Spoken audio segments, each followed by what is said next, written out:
एक महत्वपूर्ण विषय है कि जीवन गति का ही है। जहाँ गति है वहाँ विकास है और गति के लिए बहुत सी ऐसी दशाएँ रिस्पॉन्सिबल होती हैं, जहाँ पे गति की सीमा, गति का क्रम, गति में व्यवधान, गति में बाधा, गति में वंचना, ये सब वहाँ पे आता है। तो निश्चित रूप से अगर ये जीवन है, तो गति के माध्यम से हम ही समझ सकते हैं, चाहे डाउनवर्ड मोबिलिटी हो, चाहे अपवर्ड मोबिलिटी हो। विकास के क्रम में अपवर्ड मोबिलिटी होती है, लेकिन विकास में भी डाउनवर्ड मोबिलिटी चलती रहती है साथ में, क्योंकि बहुत से ऐसे रिस्पॉन्सिबल फैक्टर होते हैं, जिनके दृष्टि से हम उसके तत्वों की पहचान, उसके फैक्टर्स की पहचान और कई प्रकार के दृष्टिकोण से, उपागम से हम इसको समझ सकते हैं। हमारी भारतीय दृष्टि से अलग पहचान होगी, पश्चिमी दृष्टिकोण से हमारी अलग पहचान होगी। उसकी जो पहचान के बिंदु होंगे, वो अलग-अलग उपागम से हम समझ सकते हैं। हमको जहाँ तक कि हम कई फैक्टर होते हैं, डेमोग्राफिक फैक्टर भी है, साथ में देखा जाए तो जियोग्राफिकल फैक्टर है, कल्चरल फैक्टर भी हैं वहाँ पर। वहाँ पे पूरे यूनिवर्सल फैक्टर भी हैं, कई फैक्टर हैं और ऑब्जेक्टिव भी हैं, सब्जेक्टिव फैक्टर भी हैं। हालाँकि आपका जो भी आपके पास मटेरियल है, उस मटेरियल में बहुत चीज़ें इंक्लूड हो भी पाई हैं, हो भी नहीं पाई हैं। जिन लोगों ने प्रयास किया, अच्छा प्रयास किया है। तो कुछ जो मोबिलिटी को अफ़ेक्ट करती हैं, उसको भी हमने देखना है कि हमारी गतिशीलता के कौन-कौन से तत्व ऐसे हैं जो बाधक के रूप में होते हैं, कौन-कौन से साधक के रूप में होते हैं। और जो इस समय वर्तमान में डिफरेंट प्रकार के व्यूज़ हैं, उसको भी हमको यहाँ पे लेना है। तो सामाजिक गतिशीलता के रूप में हमने देखा है, जनरेशनल मोबिलिटी भी होती है, वर्टिकल में लंबवत गतिशीलता है, क्षैतिज गतिशीलता है और डाउनवर्ड गतिशीलता है। ये तीनों दृष्टिकोण से हम देखेंगे। विभिन्न प्रकार के सांस्कृतिक उपागम को भी इसमें हम साथ में रखेंगे, साथ में विभिन्न प्रकार के तत्व हैं, उसको भी हम रखेंगे। और इस स्ट्रैटिफ़िकेशन का एक बहुत बड़ा जो देखा जाए, ये तत्व है मोबिलिटी। जो मोबिलिटी में क्रम में ऊपर पहुँच जाता है, वो स्ट्रैटा में ऊपर पहुँच जाता है। तो स्ट्रैटा क्या है स्ट्रैटिफ़िकेशन? स्ट्रैटिफ़िकेशन जो होता है, विभिन्न विभिन्न प्रकार के स्तरों का क्रम है। तो अगर अगर देखा जाए कि जो मोबिलिटी जिसके अंदर मोबिलिटी होती है, जिसके अंदर हम कहते हैं, दूसरे शब्दों में आधुनिक समाज में कहेंगे अचीविंग कहेंगे, पहले कहेंगे एस्क्राइब्ड कहेंगे। भारतीय दृष्टिकोण से जिन लोगों ने अध्ययन किया, वो जाति व्यवस्था का अध्ययन किया, जाति व्यवस्था के माध्यम से ये क्लोज सोसाइटी है। कोई दुनिया में मेरा ये मानना है कि दुनिया में कोई ऐसा समाज नहीं है, चाहे ओपन समाज हो, चाहे बंद समाज हो, दुनिया में ऐसा कोई समाज नहीं है, जहाँ पे गतिशीलता में बाधक और साधक तत्व ना होते हों। भारतीय दृष्टिकोण से समझाने का प्रयास करते हैं हम इसको, तो हम देखा जाता है कि इसका जो हम वैदिक कालीन में इसका उल्लेख मिलता है, ये मिलता है कि हम वर्ण सिस्टम, क्वालिटी एंड एक्शन जैसा गुण कर्म होगा, उस गुण कर्म के आधार पर वो ऐसा स्ट्राटा में हम पहुँच जाएँगे। ऐसे बड़े एग्ज़ाम्पल आते हैं ऋषियों के, वाल्मीकि ऋषि का एग्ज़ाम्पल आता है कि शूद्र वर्ण में पैदा हुए, अपने गुण, विद्या, अध्यात्म, अध्ययन और विद्या के बल पे, अपने गुण और कर्म के बल पे वो ऋषि कहलाए, ब्राह्मण वर्ग में आ गए। ऐसे ही बहुत विश्वामित्र का एग्ज़ाम्पल आता है, कई लोगों का ऐसा एग्ज़ाम्पल आता है, जो अपने गुण और कर्म के आधार पर बड़े अपने से नीचे जन्म लिए, नीचे वर्ण में, शूद्र वर्ण में लिए, क्षत्रिय वर्ण में लिए, वो ब्राह्मण कहलाए, क्योंकि उनके अंदर ऐसा ब्राह्मणों के गुण पाए गए। ब्राह्मणों का गुण क्यों माना गया? क्योंकि मस्तिष्क ब्राह्मणों क्या माना गया? कोई विद्या, ज्ञान देना, ज्ञान की उपासना करना, ज्ञान की साधना करना, कैरेक्टर की साधना करना, आचरण की साधना करना, व्यक्तित्व विकास के लिए सहायक होना और सबसे उच्च क्या माना गया है? ज्ञान। ज्ञान मस्तिष्क है, जिसका मस्तिष्क जितना ही विकसित होता है, वो उतने ही उच्च क्रम में उसको सफलता मिलती है, उसका उच्च क्रम में आप देखते हैं आजकल। मैं पुनः पुनः आता हूँ उसी पे, जिसके पास जितना अधिक आईक्यू, जितना अधिक उसके अंदर सफलता, जिसके अंदर कैलकुलेटिव शक्ति, जिसके अंदर विकसित मस्तिष्क है, उनका समस्याओं का समाधान करने की क्षमता जिनके अंदर है, वो स्टार्टा में ऊपर पहुँच जाता है। वैसा ही वहाँ पे गुण एवं कर्म है। तो जिसके अंदर जो विद्या थी उस समय, ये माना गया कि सबसे उच्च मस्तिष्क होता है और मस्तिष्क क्षमता अधिक होती है, इसलिए ब्राह्मण ब्राह्मण माना गया वहाँ पे। उसके बाद बल ताकत मानी गई, जिसके पास ताकत है, शक्ति है, बल है, माना गया जो रक्षा कर सकता है, खुद की रक्षा कर सकता है, समाज और देश की रक्षा कर सकता है, शासन करने का उसका प्रशासन करने की भी क्षमता होती है। तो ये माना गया, सेकंड पे माना गया, उसके बाद सेकंड पे है। इस ऐसे ही क्षत्रिय ऐसे माना गया, क्षत्रिय वैश्य को माना गया, जिसके अंदर व्यवसाय, उद्यम, जो स्पेशल जिसके पास व्यवसाय करने की क्षमता है, जो आजीविका दे सकता है, जिसके अंदर हम कहते हैं कि प्राणमय कोश को ठीक कर सकता है, अन्नमय कोश ठीक कर सकता है, उस दृष्टि से हम देखते हैं।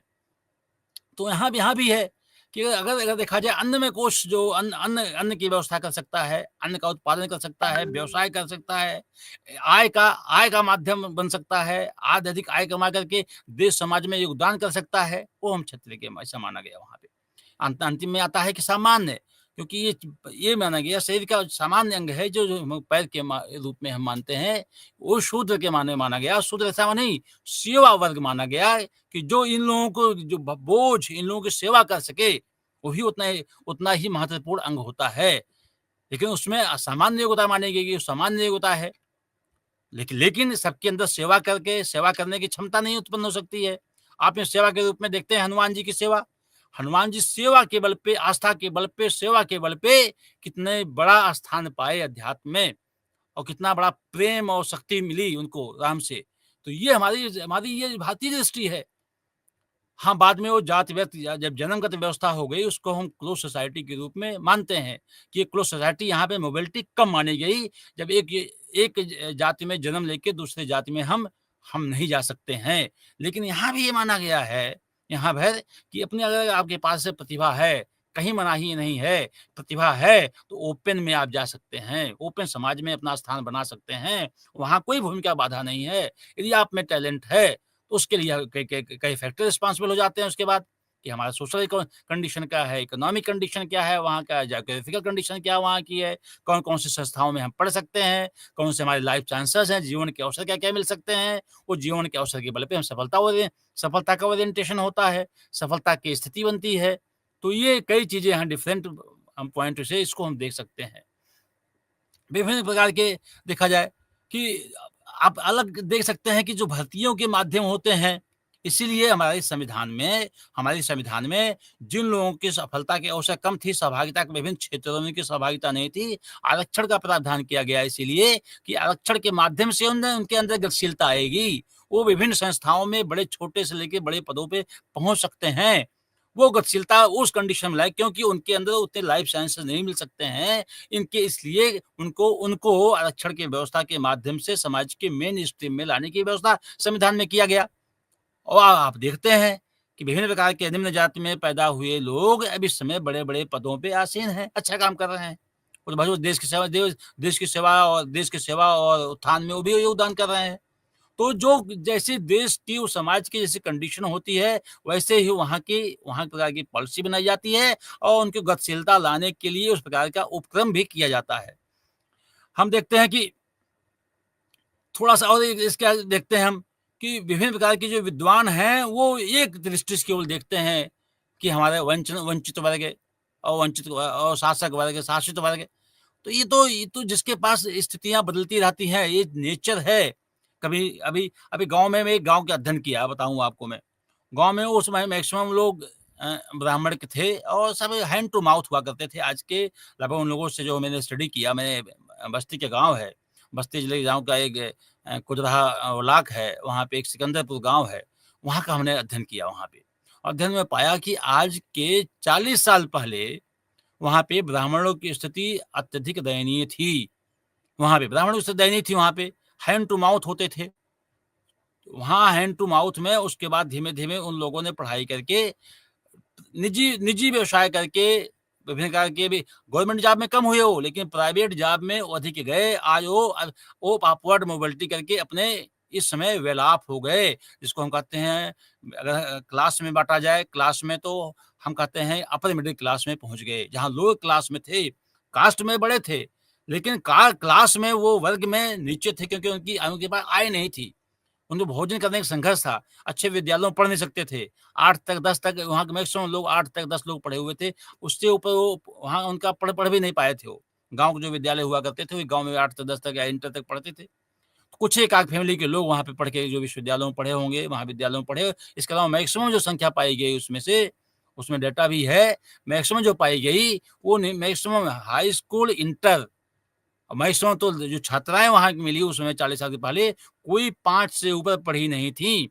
लेकिन अब जाके देखा गया वहाँ पर कि वहाँ वहाँ की सभी सभी छात्र जो सभी लड़कियाँ वहाँ की हैं, छात्राएँ हैं, वहाँ सभी हायर एजुकेशन में हैं और गवर्नमेंट जॉब में और निजी सेवा में अपने पढ़ने के बल पे मिला उनको सेवा मिली, वो स्टार्टअप में ऊपर आ गए।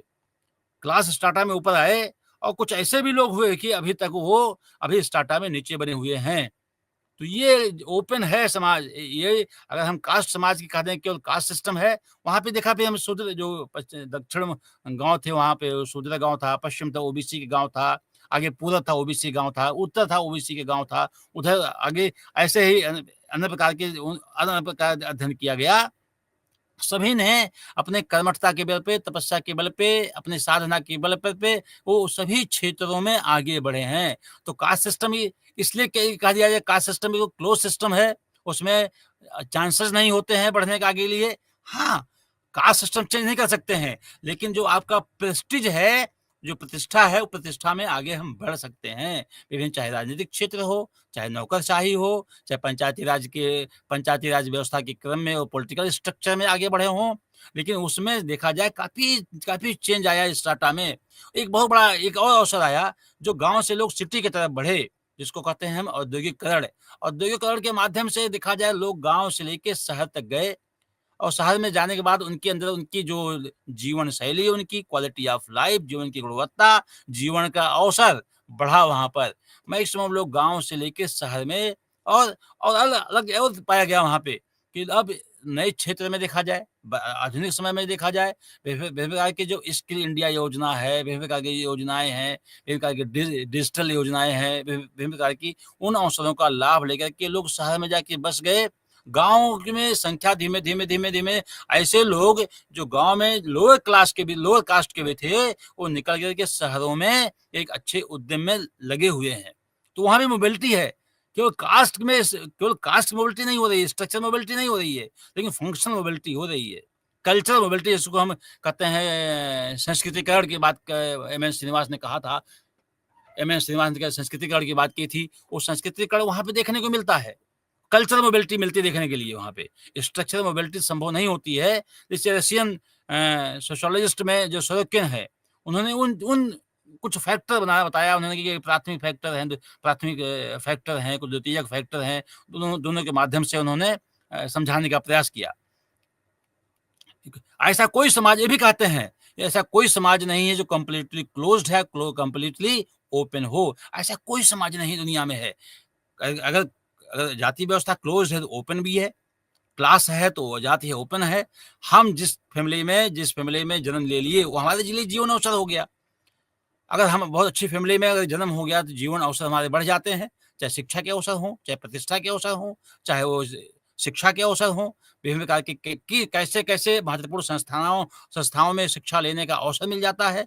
तो यहाँ भी देखते हैं, तो दोनों प्रकार के देखा जाए फिर डेमोग्राफी फैक्टर भी होता है। अगर किसी का मैं इसके पहले एग्ज़ाम्पल देते हैं कि जिसके पास अधिक संतान होते हैं, अच्छे विद्यालयों में नहीं पढ़ा सकते वो तो अधिक अच्छे विद्यालयों में जहाँ माँगी फ़ीस होती हैं, अच्छे क्वालिटी का ऐसा माना जाता है कि जब इस जो इसमें एटमॉस्फियर है कि कॉन्वेंट एजुकेटेड, पब्लिक एजुकेटेड अच्छे विश्वविद्यालय निजी विश्वविद्यालय या बहुत बहुत जो रेप्यूटेड विश्वविद्यालय हैं देश के या विदेश के, जिसके पास कम संतान होते हैं, उनके पास संसाधन है, संसाधन सीमित होते हैं। अगर एक संतान होते हैं, तो भी उनको पढ़ने के अवसर बढ़ जाते हैं। और अगर कम संतान होते हैं, अधिक संतान होते हैं, तो निश्चित रूप से वो बाधा उत्पन्न होती है। सभी जगह ऐसा है। एलेक्स एंगल्स ने ऐसा बताया अपने स्टडी में कि ये सोवियत यूनियन में मिडिल सेंचुरी में अगर देखा जाए, तो बहुत अधिक कंडीशन में अगर देखा जाए तो लॉस ऑफ उनकी लाइव्स हुई। मोबिलिटी के संकट आया वहाँ भी लाइफ के क्योंकि युद्ध चले। अभी रशिया यूक्रेन में युद्ध है। रशिया यूक्रेन में युद्ध हुआ तो वहाँ की रशिया की यूक्रेन की जो सोसाइटी है, निश्चित रूप से उनकी गतिशीलता पे, उनके जीवन उपलब्धि पे, जीवन क्वालिटी ऑफ लाइफ पे और एक कहते हैं मनोमय कोष पे उनका प्रभाव पड़ा है। तो प्रत्येक क्षेत्रों की अलग-अलग स्थान पे, अलग-अलग समय पे एक विविधता देखते हुए इसको हम डिफाइन कर सकते हैं। आप गाँव पॉपुलेशन की मोबिलिटी अधिक अलग-अलग पाएँगे, शहर के अलग पाएँगे, कस्बा की मोबिलिटी अलग पाएँगे, लंबवत गतिशीलता कंडीशन अलग होती है और उसके बाद ये भी देखते हैं फिर जो विकसित विकसित समाज कहते हैं, जो औद्योगिक समाज कहते हैं, वहाँ पे जब क्राइसिस आता है, क्राइसिस के बाद देखते हैं अपनी-अपनी जो लोग प्रेस्टीज हैं, अपनी पोजीशन खो देते हैं, अपनी रैंक खो देते हैं, क्योंकि वहाँ पे क्राइसिस होता है। तो बहुत से अपर मोबिलिटी जाने के बाद अपवर्ड मोबिलिटी जाने के पश्चात भी डाउनवर्ड मोबिलिटी होनी भी प्रारंभ हो जाती है वहाँ पे। प जहाँ पे अधिक पॉपुलेशन होगी वहाँ पे संकट आएगा मोबिलिटी की। कोई कम कम लोग ही बड़े पदों पे पहुँच सकते हैं और जहाँ पे पॉपुलेशन कम होती है, अब यहाँ पे देखिए कुछ राज्यों के स्थिति हम देख सकते हैं। कुछ हरियाणा जैसे राज्य में देख सकते हैं, गुजरात जैसे राज्य में देख सकते हैं, जहाँ पॉपुलेशन की अगर अनुपात देखा जाए, वहाँ कंडीशन वहाँ अचीवमेंट का जो कंडीशन देखा जाए, जो उनका एटमॉस्फेयर कंडीशन देखा जाए, काम करने की जो माहौल देखा जाए, अलग-अलग मोबिलिटी पाएँगे। कहीं मोबिलिटी के अधिक अवसर मिलेंगे, कहीं मोबिलिटी के अवसर कम मिलते हैं। तो ज जनसंख्या बड़ा अधिक प्रभाव पड़ता है मोबिलिटी का। अगर मोबिलिटी जनसंख्या अधिक होती है, निश्चित रूप से कम लोगों को अवसर मिलते हैं वहाँ पर क्योंकि जनसंख्या के अनुपात में ही जो पद होते हैं, वो सीमित होते हैं और जो बहुत योग्य होते हैं, वही उस पद को पा सकते हैं। वहाँ पे क्योंकि आवश्यकता होती है, अधिक से अधिक योग्यता की आवश्यकता होती है और जो बहुत अधिक योग्य होते हैं, उनके पास प्रतिभा होती है, वही वो पद पा सकते हैं। निश्चित रूप से उस स्ट्राटा में सबसे ऊपर हो जाते हैं वो। तो मैक्सिमम लोग जो होते हैं, वो नीचे ही स्ट्राटा में बने रहते हैं। तो जिसके पास टैलेंट होगा निश्चित रूप से वो टैलेंट के हिसाब से अपना पद लोग पाते रहते हैं। सभी समाज में है, चाहे वो भारत भारत समाज में देखा जाए, चाहे विश्व के विभिन्न प्रकार के देश में, चाहे पश्चिमी देश में पाया जाए, चाहे हमारे जो विकासशील देश हैं, वो भी देख सकते हैं, वहाँ भी कंडीशन पाए जाते हैं कि जिसके पास टैलेंट है, जिसका प्रतिभा है, निश्चित रूप से वो बड़े पदे पे, बड़े स्टार्टअप पे वो पहुँच जाते हैं। और एक और हम मोबिलिटी की बात करेंगे कि इंटरजेनरेशनल मोबिलिटी की है।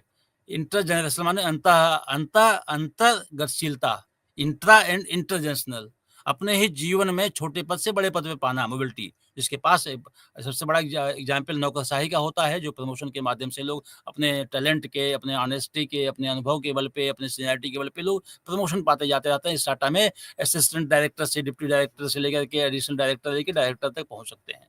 ये हम कहते हैं कि इंट्रा जनरेशनल मोबिलिटी होती है।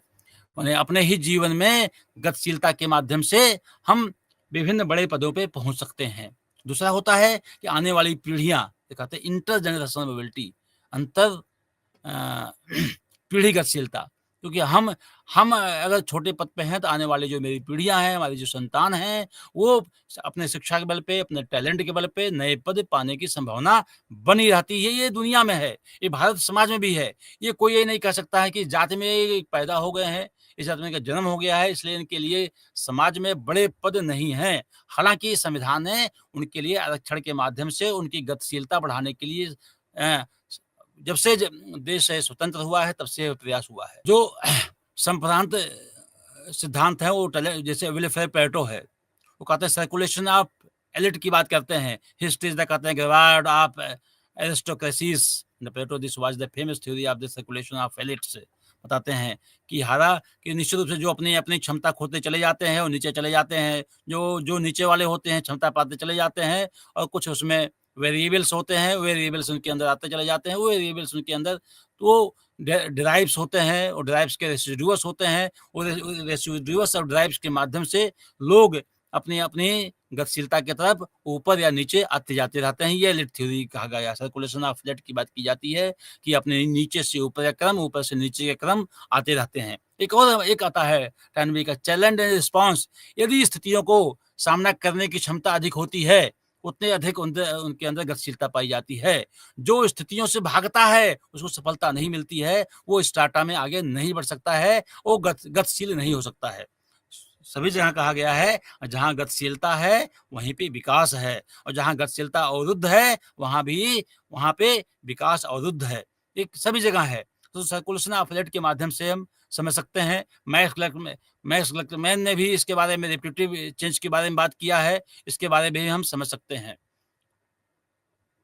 अगर दूसरी चीज़ हम देखते हैं कि औद्योगिकीकरण और गतिशीलता के माध्यम से हम इसको समझने का प्रयास कर सकते हैं। टेक्नोलॉजी के माध्यम से हम समझने का प्रयास कर सकते हैं। हमारे विभिन्न प्रकार के नए-नए प्रकार के जो उत्पाद आते हैं, उनके माध्यम से हम समझ सकते हैं। जो विभिन्न प्रकार की आधुनिकीकरण और टेक्नोलॉजिकल चेंज आए हैं, उनके माध्यम से हम समझने का प्रयास कर सकते हैं। गतिशीलता कितना प्रभावित होती हैं, कितने साधक होते हैं और कितने बाधक तत्व होते हैं। विभिन्न प्रकार की स्थितियाँ अलग-अलग होती हैं। हम सापेक्ष दृष्टि से इसको देख सकते हैं। एक ही फैक्टर सब जगह अलग-अलग प्रभाव डालते हैं। एक ही फैक्टर विभिन्न प्रकार के देश और समाज में अलग-अलग प्रभाव डालते हैं। अभी थोड़ा-सा मैं एग्ज़ाम्पल दूँ मैं। अभी योगा सिद्धांत था। योग सब जानते थे, पतंजलि योग है, सभी जानते थे कि हाँ, पतंजलि कोई योग का सिस्टम है। लेकिन आपने देखा कि जब जैसी माहौल बनता है, वैसे ही जिसका स्वास्थ्य बेटर होता है, उतनी ही गतिशीलता अच्छी होती है। हम प्राणमय कोष पे ले जाते हैं इसको कि प्राणमय कोष के माध्यम से हम समझ सकते हैं, जिनका स्वास्थ्य, जिनकी क्रियाएँ, जितनी फ़िटनेस जिनकी अच्छी होगी, उनके ही गतिशीलता उतनी ही अधिक होगी और जितना ही स्वास्थ्य जिनका अस्वस्थ होंगे और जितने श्वसन की क्रिया उतनी धीमी होगी और उनके अंदर जितने भी अ क्षमता, वाइटैलिटी नहीं होगी, उनकी गतिशीलता उतनी ही कम होगी। तो हम प्राणमय कोष के माध्यम से, मनोमय कोष के माध्यम से इसको हम समझ सकते हैं, विज्ञानमय कोष के माध्यम से हम समझ सकते हैं। ये तीनों कोष का अन्नमय कोष के माध्यम से हम समझ सकते हैं कि हमारे गतिशीलता कितना प्रभाव पड़ रहा है।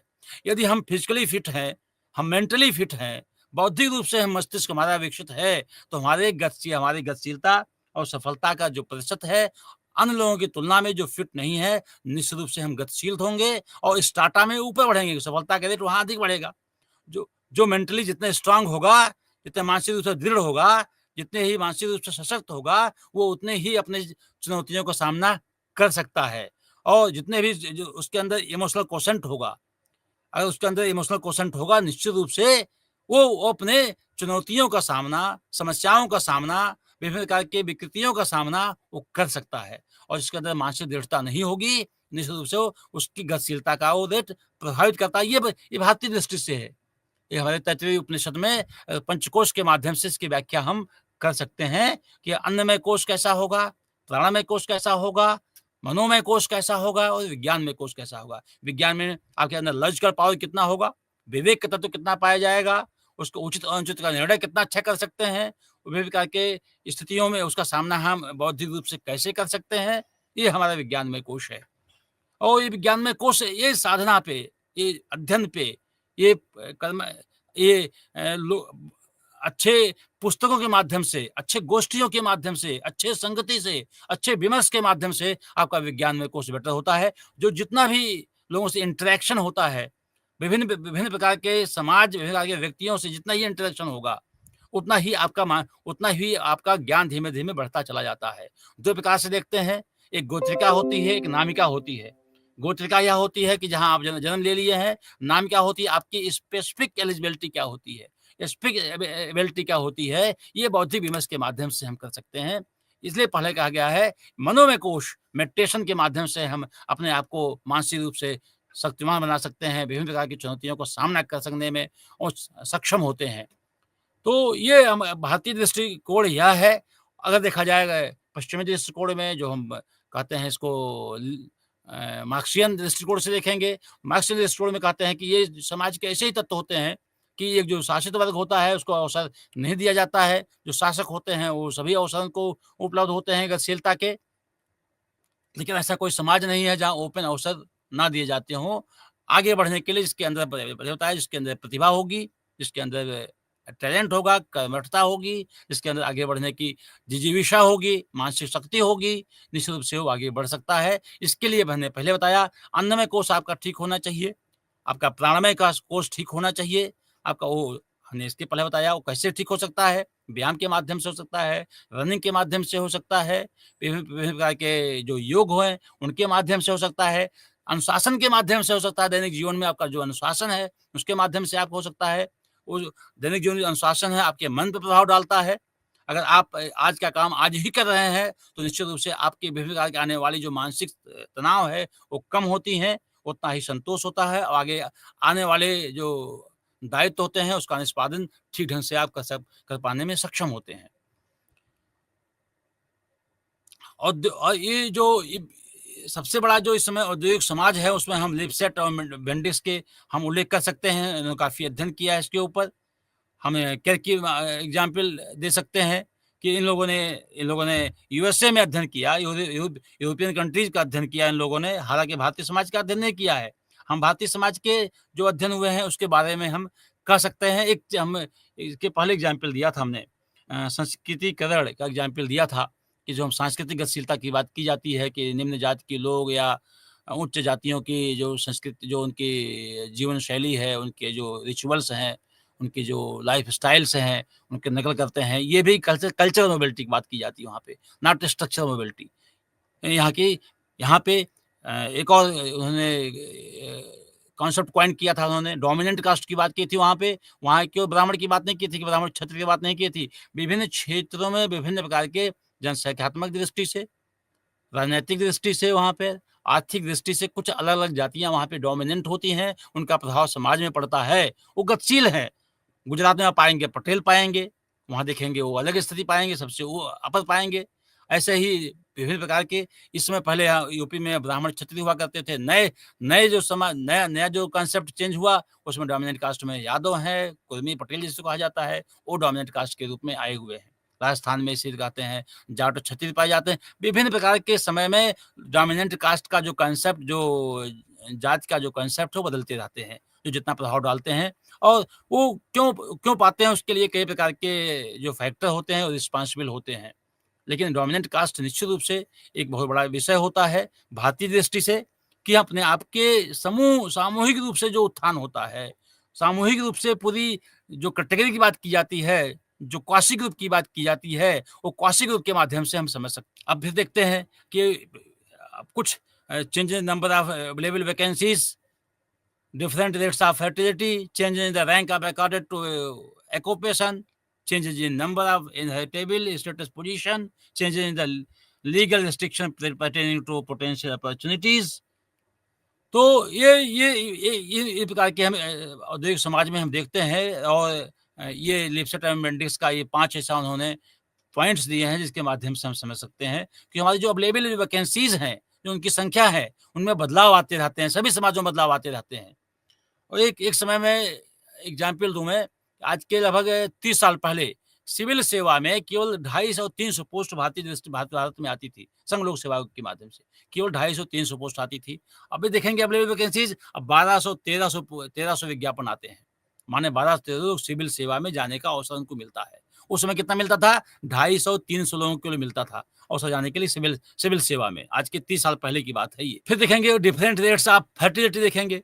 अलग-अलग कंडीशन देखेंगे, उनका अलग रेट रेट होते हैं। कभी रेट उनकी फर्टिलिटी बढ़ती है, कभी घटती है। जब बढ़ जाती है, तो वहाँ मोबिलिटी कम हो जाती है, जब घट जाती है, तो मोबिलिटी बढ़ जाती है। फिर change in the rank according to occupation.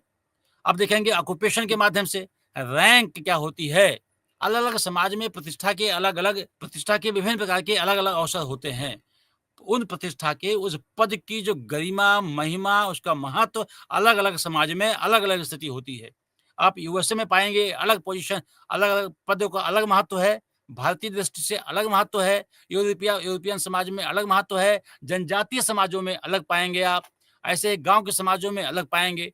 तो अलग-अलग वहाँ की रैंक की स्थिति की हम देख सकते हैं। बहुत जगह पे देखा जाता है कि जन्मजात व्यवस्था मिल जाती है, स्टेटस पोज़ीशन मिल जाता है, चाहे वो राजनीति के क्षेत्र में हो, चाहे विभिन्न व्यावसायिक क्षेत्र में हो, जहाँ जिसको जो जो जन्म ले लिया वहाँ पे एस्क्राइब्ड स्टेटस की बात की जाती है, वहाँ पर जन्मगत स्थिति की बात की जाती है। को जो जहाँ जन्म ले लिया वहाँ पे स्टेटस को एस्क्राइब हो गया, ऐसा भी होता है वहाँ पे। और भी एक एक और यहाँ पे बिंदु आता है, change in the legal restriction pertaining to potential opportunities. अब लीगल रिस्ट्रिक्शन की बात की जाती है, कि बहुत लोगों को लीगल माने वैधानिक बाधा होती हैं, कानूनी बाधा होती हैं वहाँ जाने के लिए। अच्छा देखिए एक और, पहले ये कांसेप्ट आया करता था कि इस मंदिर में इस जाति के लोग नहीं जा सकते हैं। इस भारतीय समाज में दृष्टिकोण था कि मंदिर में जाने के लिए मनाही है। कुछ साउथ में ऐसे भी आए थे भारतीय समाज में, जब से हम लोग लगभग 50 इतने समय हो गए देखते, यूपी में तो ये स्थिति नहीं मिली है। अब तो धीमे-धीमे यहाँ पे कि मंदिरों पे जाति देख कर के लोग एंट्री होती हो, ऐसा नहीं होता था यहाँ पे। लेकिन ऐसा माना गया कि भाई वहाँ पे 6 ऐसे जाति की विशेषताएँ मैंने जीएस घुरिया ने उस समय बताया था, जो इस समय देखा जाए 6 विशेषताएँ कहीं नहीं मिलती हैं। एक एंडोगेमी छोड़ कर के अगर देखा जाए, तो एंडोगेमी छोड़ के कोई विशेषताएँ जो जीएस घुरिया ने बताया है, कोई विशेषताएँ जाति की विशेषताएँ इसमें उपलब्ध नहीं है। ये चेंज का पैटर्न है, change the law of nature. जितने भी समाज में जितने ही गतिशीलता बढ़ती है, उतने ही चेंज की जो नेचर है, वो बढ़ता जाता है। वो चाहे जिस व्यवस्था हो, चाहे स्क्राइब सोसाइटी हो और चाहे ओपन सोसाइटी हो पाते हैं, जो क्लास सोसाइटी हम कह सकते हैं। तो एक एक क्लास इन ए कास्ट है, क्लास इन ए कास्ट। उसी जाति में विभिन्न प्रकार के वर्ग पाए जाएँगे, विभिन्न प्रकार के जो पोटेंशियल होती है, वो पाए जाएँगे। तो लीगल रिस्ट्रिक्शन में क्या है कि हम पॉलिटिकल फ्रेमवर्क में देखते हैं। अब पंचायती राज व्यवस्था के अंतर्गत अगर देखे जाए, गाँव को अध्ययन करने जाइए, तो पंचायती राज व्यवस्था में विभिन्न प्रकार के लोगों को अवसर दिया गया।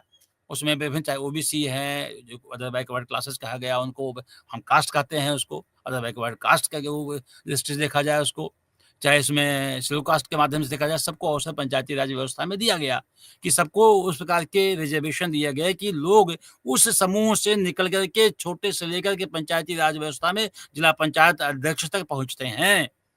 तो इसका मतलब हुआ कि वह लीगल रिस्ट्रिक्शन के माध्यम से कि यही लोग इस पद के धारण कर सकते हैं। ये लीगल रिस्ट्रिक्शन हो गया कि महिला की सीट है, महिला लड़ सकती है, कोई नहीं लड़ सकता है। अगर अगर मान लीजिए ओबीसी की सीट है, ओबीसी महिला की सीट है, तो ओबीसी पुरुष नहीं लड़ सकता है। एससी महिला की सीट है, तो एससी पुरुष नहीं लड़ सकता है। तो ये जो लीगल रिस्ट्रिक्शन है, ये मोबिलिटी में थोड़ी बाधा देती है कि जिनके लिए जो सीटें वहाँ रिज़र्व हो गई है, ये थोड़ा-सा वेरियस होती हैं सोशल मोबिलिटी में। लेकिन इक्वल राइट लाने के लिए एक नियमगत बनाया गया है कि पंचायती राज के माध्यम से यहाँ विभिन्न प्रकार के वंचित संवर्ग के लोग विभिन्न प्रकार के पॉलिटिकल स्ट्रक्चर में जो गाँव की शक्ति संरचना है, उसमें वो नीचे से निकल कर के ऊपर वहाँ पे आती हैं। माना गया कि पुरुष प्रधान यहाँ माना गया कि महिला प्रधान तो हो जाती है, लेकिन उनके पुरुष ही शासन करते हैं। मैं कहता हूँ इनिशियल लेवल पे तो होता है, लेकिन धीमे-धीमे जब उनके अंदर चेतना पैदा होती है, शिक्षा का स्तर बढ़ता है। अभी अभी कई एग्ज़ाम्पल मिलता है कि वो एमबीए करने के बाद, पीएचडी करने के बाद भी गाँव की प्रधानी जो लड़ते हैं और गाँव के डेवलपमेंट में योगदान देते हैं। ये केवल नहीं कह सकते हैं कि जो अनपढ़ लोग हैं, वही गाँव लीड कर रहे हैं। धीमे-धीमे चेंज आएगा, चेंज हो रहा है और एक देवीसार का राजस्थान में अध्ययन किया था उन्होंने, आनंद चक्रवर्ती की स्टडी की, उसको हम उसके माध्यम से काफ़ी चीज़ें समझ सकते हैं कि पंचायती राज व्यवस्था के माध्यम से क्या हुआ। इसमें पंचायती राज की व्यवस्था के माध्यम से गतिशीलता और लीगल बैरियर्स और लीगल साधक तत्व, वैधानिक साधक तत्व भी हम दे सकते हैं। केवल हम दोनों दृष्टि से हम देखा जाए, दोनों दृष्टि से एक तो बैरियर होता है, लेकिन एक प्रकार के साधक तत्व भी है आगे बढ़ने के लिए, गतिशीलता के लिए। तो 2 ऐसे हम अभी उल्लेख किए थे अपवर्ड मोबिलिटी और डाउनवर्ड मोबिलिटी। ये दुनिया में सभी जगह पाए जाते हैं। ऐसा कोई क्लोज़ सोसाइटी और ओपन सोसाइटी की यहाँ बात नहीं की जाती है। राइज़ एंड फॉल सभी जगह होते हैं, उत्थान और पतन सभी जगह होते हैं और चाणक्य ने इसको बहुत अच्छे से बताने का प्रयास किया है उन्होंने। वो इतने प्रकार के कल्चर के माध्यम से, चेंज के माध्यम से बताने का प्रयास किया है। जो चेंज है, वो अपवर्ड डाउनवर्ड मोबिलिटी होती रहती है। इसके पहले हमने सर्कुलेशन ऑफ एलिट जो पारेटो ने इसके माध्यम से बताने के रेसिड्यूअस और डेरिवेशन के माध्यम से बताने का प्रयास किया है, उनके माध्यम से हम देख सकते हैं। लेकिन दुनिया में अपवर्ड और डाउनवर्ड मोबिलिटी वो लगी रहती है। अपने-अपने जो तत्व होते हैं, अपनी प्रतिभा खोते जाते हैं, नीचे डाउनवर्ड मोबिलिटी हो जाती है। अब एक एग्ज़ाम्पल छोटे से मैं एग्ज़ाम्पल दूँ, एक सीईओ थे यहाँ पे यूपी में एक सीईओ थे। तो देखिए सांस्कृतिक क्षेत्र में जो आपके नैतिक पैमाने होते हैं, वो भी काउंट करते हैं डाउनवर्ड मोबिलिटी को। एक सीईओ थे, उनको कहीं पे अ, ऐसा पाया गया कि उन्होंने कोई नैतिक रूप से गलत काम कर रहे थे, होटल में पकड़े गए थे।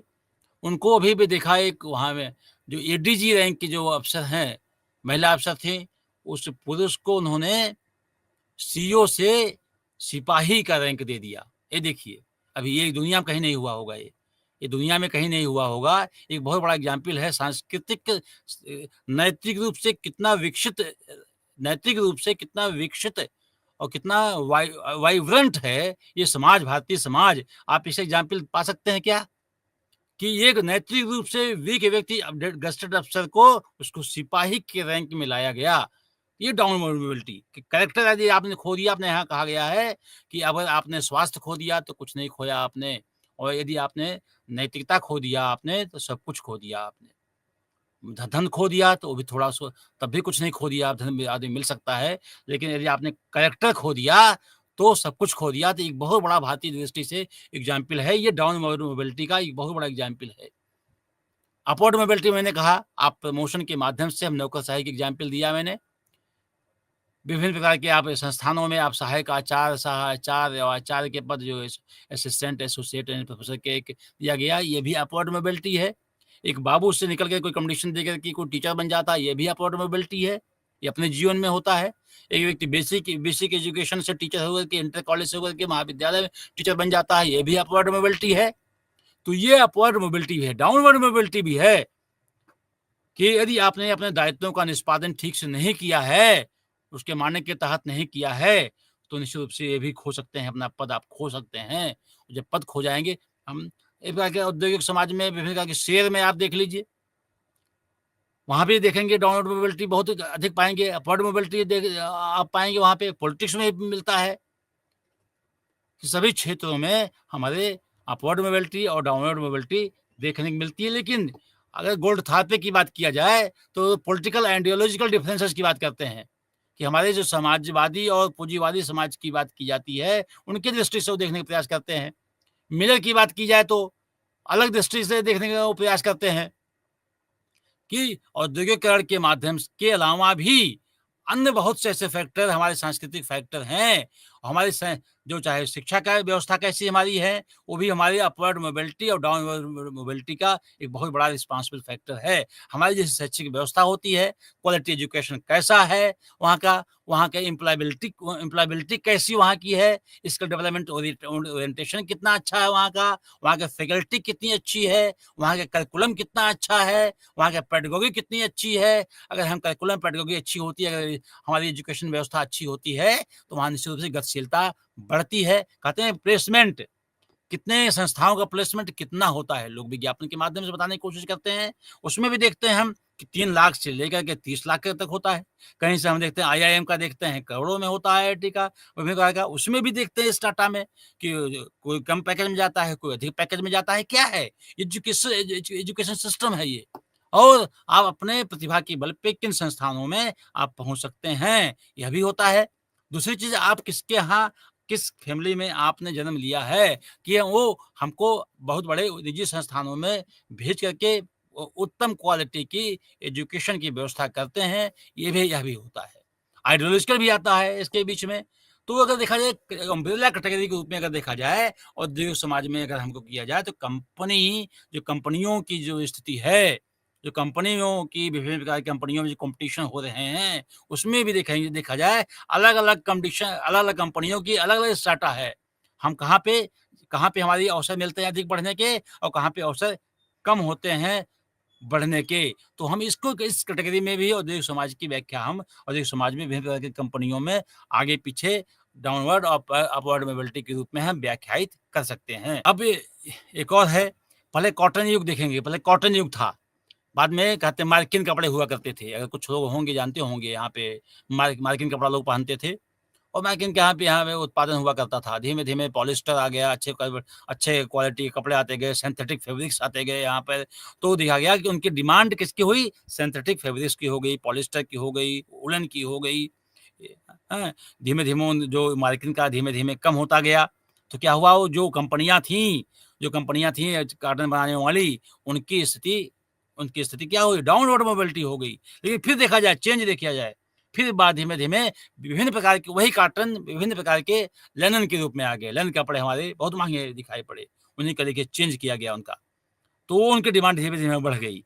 तो ये डाउनवर्ड अपवर्ड मोबिलिटी चलती रहती है और एम्प्लॉयमेंट के रूप में भी देखेंगे इसके रूप में हम। तो अगर देखा जाए ये व्यापक रूप में टैलेंट का योगदान है, आपके फिजिकल फिटनेस का योगदान है, आपके मेंटल फिटनेस का योगदान है, आपके बौद्धिक विकास का योगदान है और वहाँ का पॉलिटिकल कल्चर कैसा है, एजुकेशनल कल्चर कैसा है, क्वालिटी ऑफ एजुकेशनल इंस्टीट्यूशन कैसे हैं, फैकल्टी मेंबर कैसे हैं, वहाँ कैसा है पढ़ने-लिखने का कैसा अवसर है वहाँ पर। तो निश्चित रूप से अगर ओपन होता है और ऑब्जेक्टिव होता है, यूनिवर्सल फिनोमेनन होता है, यूनिवर्सल कल्चर पाया जाता है वहाँ पे, तो वहाँ पे रैंकिंग पोज़ीशन में सबके लिए समान अवसर होते हैं, वहाँ पे साधक तत्व बनते हैं और यदि किसी प्रकार के लोगों में पक्षपात, जातिवाद, क्षेत्रवाद, विभिन्न प्रकार की स्थितियाँ मिलती हैं, बेईमानी, भ्रष्टाचार होते हैं, तो वहाँ निश्चित रूप से वहाँ पे योग्यों का स्थान मिलने में बाधक होता है। योग्यों का स्थान योग्य व्यक्तियों को स्थान मिलने में बाधा उत्पन्न होता है। इसलिए जहाँ पे ऑब्जेक्टिविटी होती है, जहाँ पे सार्वभौम पैमाना अपनाया जाता है, वहाँ पे सभी को अवसर मिलता है आगे बढ़ने के लिए और मैं पहले भी इस चीज़ को चर्चा किया था, जहाँ पे गतिशीलता है, जहाँ पे कंटीन्यूअस लेबर है, ड्यू डिलिजेंस है, तो जहाँ ड्यू डिलिजेंस है, वहाँ पे लोग आगे बढ़ते हैं, सफलता मिलती है, रैंक उनको मिलती है, पोज़ीशन मिलती है उनको, प्रेस्टीज मिलती है और प्रेस्टीज के साथ-साथ एक और मैं उल्लेख करना चाहूँगा, एक एस्टीम शब्द है, प्रेस्टीज में प्रतिष्ठा और एस्टीम है सम्मान। मैं एक उल्लेख करूँगा, प्रतिष्ठा तो मिल सकती है, लेकिन प्रतिष्ठा के बाद यदि उनके अंदर संवेदनशीलता कम हुई, उनके अंदर नैतिकता कम हुई, सामूहिक सेवा, सामुदायिक सेवा के भाव कम हुआ, तो इसमें सम्मान खो बैठते हैं।